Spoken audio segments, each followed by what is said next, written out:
Bago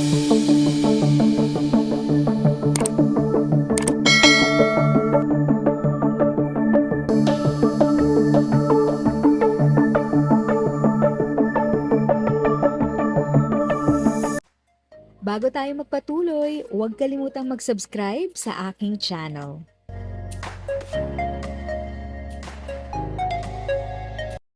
Thank you sa pag-click ng aking video. Good day po sa lahat ng mga nanonood. Sa mga bagong viewers at napadaan lang, by the way, I'm Tita Eda. Welcome to my channel. Ang channel na maghahatid sa iyo ng dagdag kaalaman tungkol sa government services, bagong mga balita at informative videos na galing sa legit na resources. Mag-subscribe na para updated ka. Hello po sa lahat, lalo na po sa ating mga lolo at lola ng Taguig. May share lang po akong magandang balita na siguradong ikatutuwa ng marami sa inyo. Alam niyo ba na ngayon, mas pinadali na talaga ng Taguig City Government ang pagkuha ng birthday cash gift ng mga senior citizens? Oo, tama po ang narinig niyo. Hindi na kailangang pumila, bumiyahe o maghintay ng matagal. Ang nangyayari ngayon, ang Office of the Senior Citizens Affairs o OSCA, kasama ang Barangay Affairs Office or BAO, sila na mismo ang pumupunta sa bahay ng senior citizen para iabot ang birthday cash gift. Kaya kung may birthday po kayo noong January, isa po kayo sa mga benepisyaryong ito. Sa katunayan, umabot sa 9,971 senior citizens ang personal na binisita ng mga staff ng barangay para siguradong matanggap nila ang tulong. Imagine niyo po yon, diretso sa bahay, tahimik, maayos at walang stress. Ngayon, madalas itanong, magkano po ba ang birthday cash gift sa Taguig? Heto po ang malinaw na sagot. Depende po ito sa edad ng senior citizen. Kapag 60 hanggang 69 years old, may $3,000. Kapag 70 hanggang 79 years old, $4,000. Kapag 80 hanggang 89 years old, $5,000. At para sa 90 hanggang 99 years old, umaabot po ito sa $10,000. Malaking tulong po ito, lalo na para sa panggamot, pangkain o pang-araw-araw na gastusin. Hindi lang po ito tungkol sa pera, kundi tungkol din sa malasakit.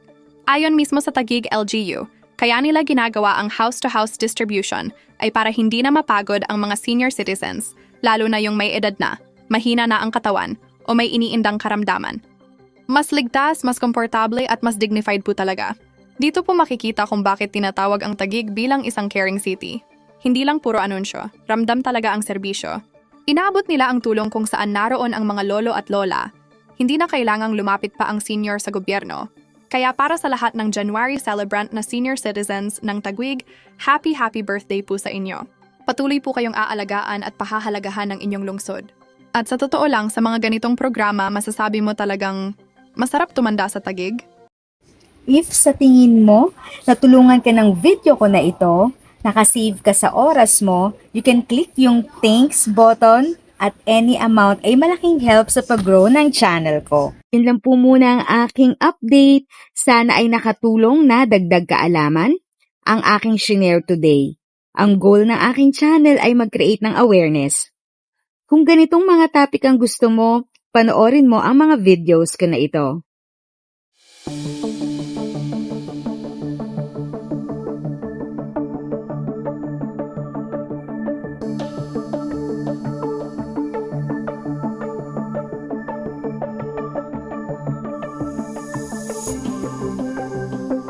Watching, kung may kapamilya, kaibigan o kakilala sa tingin mo ay magiging interesado sa video, please share or tag sila sa comment section.